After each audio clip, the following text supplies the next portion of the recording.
Hey guys, praise the Lord. आपका स्वागत है एक नए वीडियो में।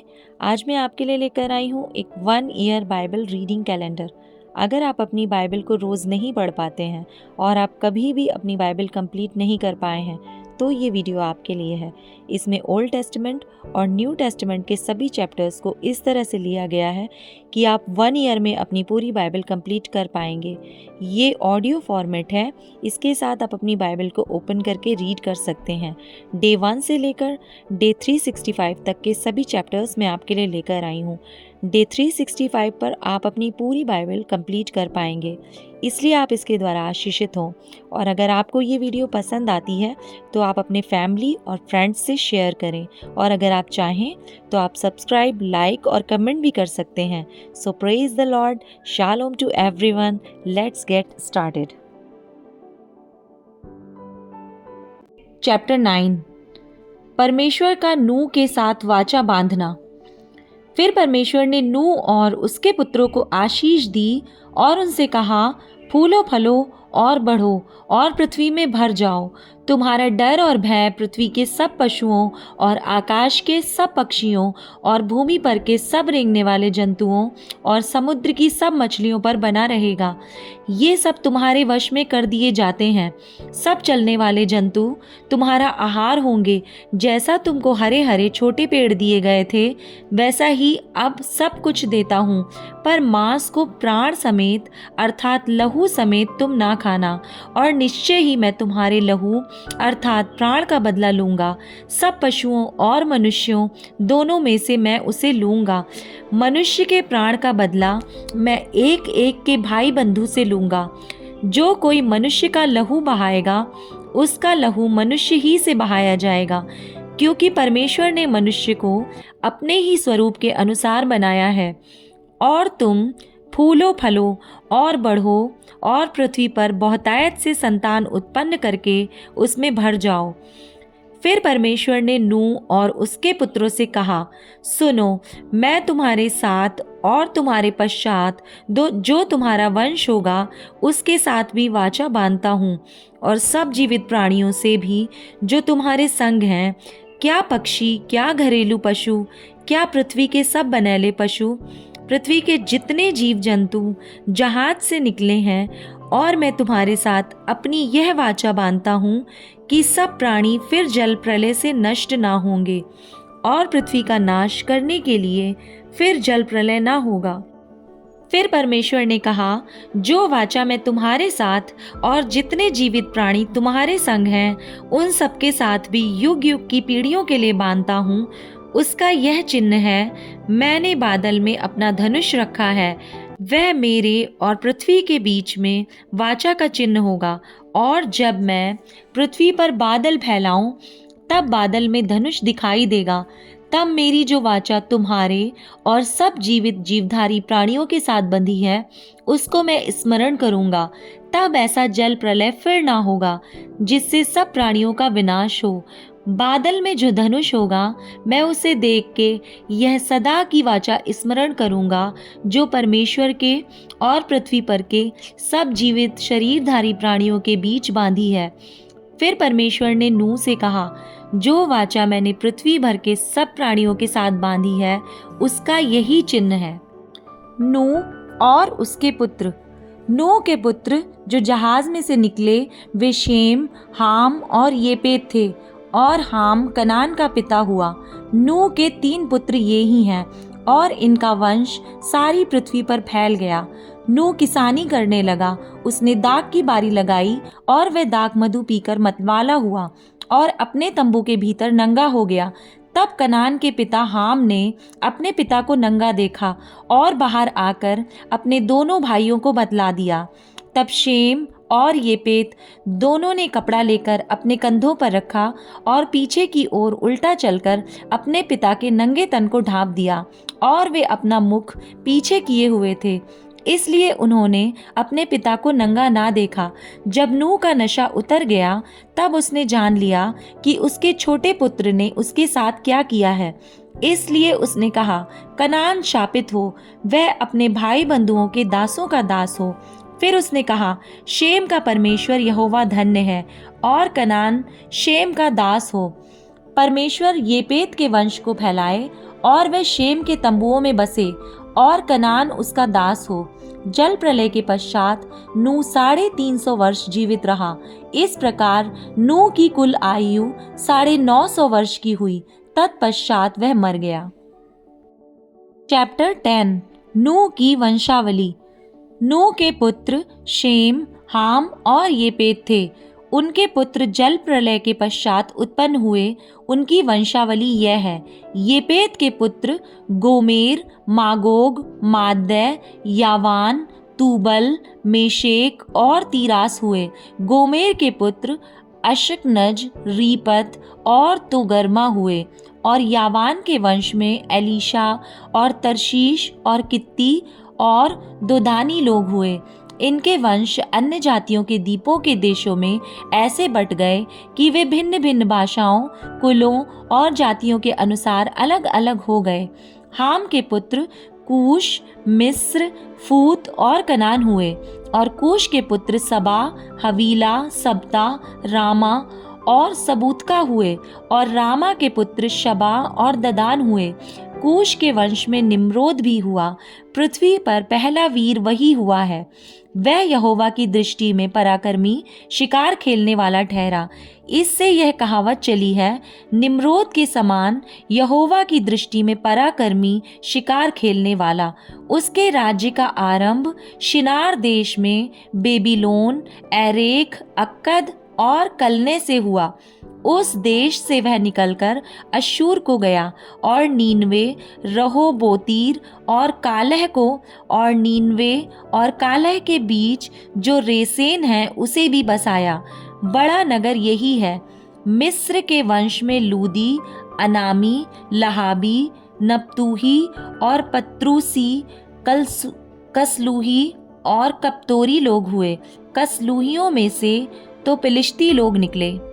कनान के वंश में उसका ज्येष्ठ पुत्र सीदोन, तब हित, यबूसी, एमोरी, गिरगाशी, हिव्वी, अर्की, सीनी, अरवदी, सामारी और हमाती लोग भी हुए। फिर कनानियों के कुल भी फैल गए और कनानियों की सीमा सीदोन से लेकर गरार के मार्ग से होकर अज्जा तक, और फिर सदोम और अमोरा और अदमा और सबोयूम के मार्ग से होकर लाशा तक हुआ। हाम के वंश में ये ही हुए, और ये भिन्न भिन्न कुलों, भाषाओं, देशों और जातियों के अनुसार अलग अलग हो गए।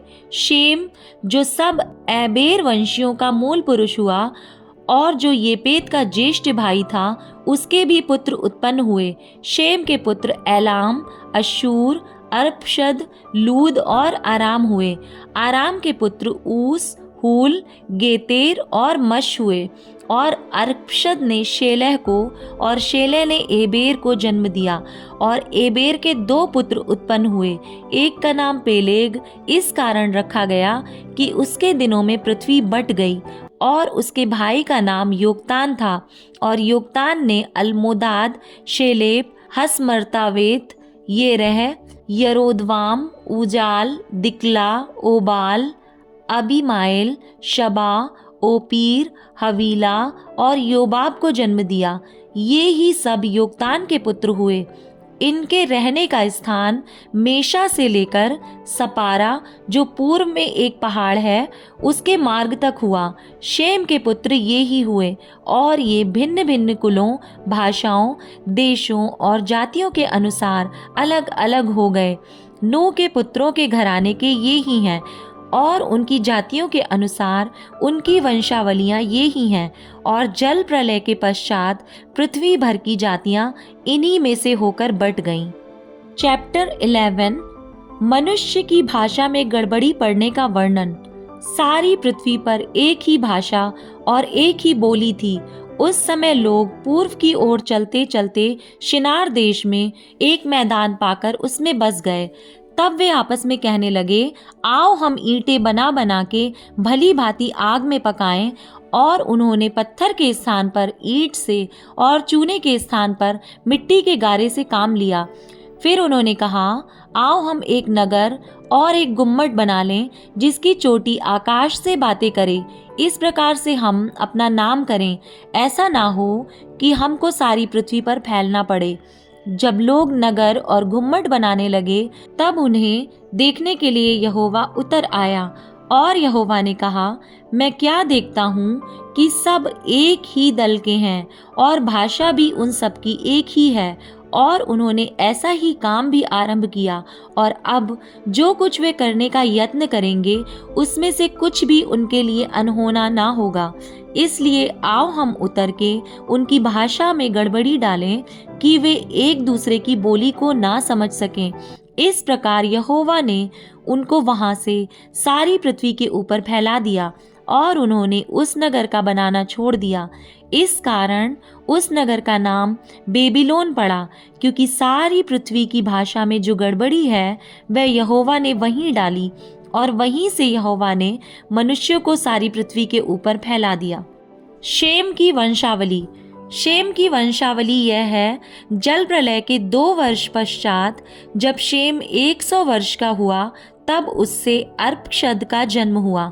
और अर्पक्षद के जन्म के पश्चात शेम 500 वर्ष जीवित रहा, और उसके और भी बेटे बेटियां उत्पन्न हुईं। जब अर्पक्षद 35 वर्ष का हुआ, तब उससे शेलह का जन्म हुआ। और शेलह के जन्म के पश्चात अर्पक्षद 403 वर्ष और जीवित रहा, और उसके और भी बेटे बेटियां उत्पन्न हुईं। जब शेलह 30 वर्ष का हुआ, तब उसके द्वारा एबेर का जन्म हुआ। और एबेर के जन्म के पश्चात शेलह 403 वर्ष और जीवित रहा, और उसके और भी बेटे बेटियां उत्पन्न हुईं। जब एबेर 34 वर्ष का हुआ, तब उसके द्वारा पेलेग का जन्म हुआ। और पेलेग के जन्म के पश्चात एबेर 430 वर्ष और जीवित रहा, और उसके और भी बेटे बेटियां उत्पन्न हुईं। जब पेलेग 30 वर्ष का हुआ, तब उसके द्वारा रू का जन्म हुआ। और रू के जन्म के पश्चात पेलेग 209 वर्ष और जीवित रहा, और उसके और भी बेटे बेटियां उत्पन्न हुईं। जब रू 32 वर्ष का हुआ, तब उसके द्वारा सरूग का जन्म हुआ। और सरूग के जन्म के पश्चात रू 207 वर्ष और जीवित रहा, और उसके और भी बेटे बेटियां उत्पन्न हुईं। जब सरूग 30 वर्ष का हुआ, तब उसके द्वारा नाहोर का जन्म हुआ। और नाहोर के जन्म के पश्चात सरूग 200 वर्ष और जीवित रहा, और उसके और भी बेटे बेटियां उत्पन्न हुईं। जब नाहोर 29 वर्ष का हुआ, तब उसके द्वारा तेरह का जन्म हुआ। और तेरह के जन्म के पश्चात नाहोर 119 वर्ष और जीवित रहा, और उसके और भी बेटे बेटियां उत्पन्न हुईं। जब तक तेरह 70 वर्ष का हुआ, तब तक उसके द्वारा अब्राहम और नाहोर और हारान उत्पन्न हुए। तेरह की वंशावली। तेरह की वंशावली यह है, तेरह से अब्राम, नाहोर और हारान का जन्म हुआ, और हारान से लूत का जन्म हुआ। हारान अपने पिता के सामने ही कसदियों के ऊर नामक नगर में, जो उसकी जन्मभूमि थी, मर गया। अब्राम और नाहोर दोनों ने विवाह किया। अब्राम की पत्नी का नाम सारे और नाहोर की पत्नी का नाम मिल्का था। यह उस हारान की बेटी थी जो मिल्का और यिस्का दोनों का पिता था। सारे तो बांझ थी और उसके संतान ना हुई। तेरह अपने पुत्र अब्राम और अपने पोते लूत जो हारान का पुत्र था, और अपनी बहू सारे जो उसके पुत्र अब्राम की पत्नी थी, इन सबों को लेकर कसदियों के ऊर नगर से निकल कनान देश जाने को चला, पर हारान नामक देश में पहुंचकर वहीं रहने लगा। जब तेरह 205 वर्ष का हुआ, तब वह हारान देश में मर गया। Matthew chapter 4। यीशु की परीक्षा। तब आत्मा यीशु को जंगल में ले गया ताकि इब्लीस से उसकी परीक्षा हो। वह 40 दिन और 40 रात निराहार रहा। तब उसे भूख लगी। तब परखने वाले ने पास आकर उससे कहा, यदि तू परमेश्वर का पुत्र है तो कह दे कि ये पत्थर रोटियां बन जाएं। यीशु ने उत्तर दिया, लिखा है, मनुष्य केवल रोटी ही से नहीं परंतु हर एक वचन से जो परमेश्वर के मुख से निकलता है जीवित रहेगा। तब इब्लीस उसे पवित्र नगर में ले गया और मंदिर के कंगूरे पर खड़ा किया और उससे कहा, यदि तू परमेश्वर का पुत्र है तो अपने आप को नीचे गिरा दे, क्योंकि लिखा है, वे तेरे विषय में अपने स्वर्गदूतों को आज्ञा देगा और वे तुझे हाथों हाथ उठा लेंगे, कहीं ऐसा ना हो कि तेरे पाँवों में पत्थर से ठेस लगे। यीशु ने उससे कहा, यह भी लिखा है, तू प्रभु अपने परमेश्वर की परीक्षा ना कर। फिर इब्लीस उसे एक बहुत ऊंचे पहाड़ पर ले गया और सारे जगत के राज्य और उसका वैभव दिखाकर उससे कहा, यदि तू गिरकर मुझे प्रणाम करे तो मैं यह सब तुझे दे दूंगा। तब यीशु ने उससे कहा, हे शैतान, दूर हो जा, क्योंकि लिखा है, तू प्रभु अपने परमेश्वर को प्रणाम कर और केवल उसी की उपासना कर। तब शैतान उसके पास से चला गया और देखो, स्वर्गदूत आकर उसकी सेवा करने लगे। यीशु के सेवा कार्य का आरंभ। जब उसने यह सुना कि यीशु बंदी बना लिया गया है, तो वह गलील को चला गया और वह नासरत को छोड़कर कफरनहूम में, जो झील के किनारे जबूलून और नप्ताली के देश में है, जाकर रहने लगा, ताकि जो यशाया भविष्यद्वक्ता के द्वारा कहा गया था वह पूरा हो। जबूलून और नप्ताली के देश, झील के मार्ग से यरदन के पार, अन्य जातियों का गलील। जो लोग अंधकार में बैठे थे उन्होंने बड़ी ज्योति देखी, और जो मृत्यु के देश और छाया में बैठे थे उन पर ज्योति चमकी। उस समय से यीशु ने प्रचार करना और यह कहना आरंभ किया, मन फिराओ, क्योंकि स्वर्ग का राज्य निकट है। प्रथम चेलों का बुलाया जाना। गलील की झील के किनारे फिरते हुए उसने दो भाइयों अर्थात शमौन को, जो पतरस कहलाता है, और उसके भाई अंद्रियास को झील में जाल डालते देखा, क्योंकि वे मछुए थे। यीशु ने उनसे कहा, मेरे पीछे चले आओ तो मैं तुमको मनुष्यों के पकड़ने वाला बनाऊंगा। वे तुरंत जालों को छोड़कर उसके पीछे हो लिए। वहां से आगे बढ़कर यीशु ने और दो भाइयों अर्थात जब्दी के पुत्र याकूब और उसके भाई यूहन्ना को देखा। वे अपने पिता जब्दी के साथ नाव पर अपने जालों को सुधार रहे थे। उसने उन्हें भी बुलाया। वे तुरंत नाव और अपने पिता को छोड़कर उसके पीछे हो लिए। यीशु का रोगियों को चंगा करना। यीशु सारे गलील में फिरता हुआ उनके आराधनालयों में उपदेश करता और राज्य का सुसमाचार प्रचार करता और लोगों की हर प्रकार की बीमारी और दुर्बलता को दूर करता रहा। और सारे सीरिया देश में उसका यश फैल गया, और लोग सब बीमारों को, जो नाना प्रकार की बीमारियों और दुखों में जकड़े हुए थे और जिनमें दुष्ट आत्माएं थीं, और मिर्गी वालों और लकवे के रोगियों को उसके पास लाए, और उसने उन्हें चंगा किया। गलील और दिकापुलिस, यरूशलेम, यहूदिया और यरदन नदी के पार से भीड़ की भीड़ उसके पीछे हो ली।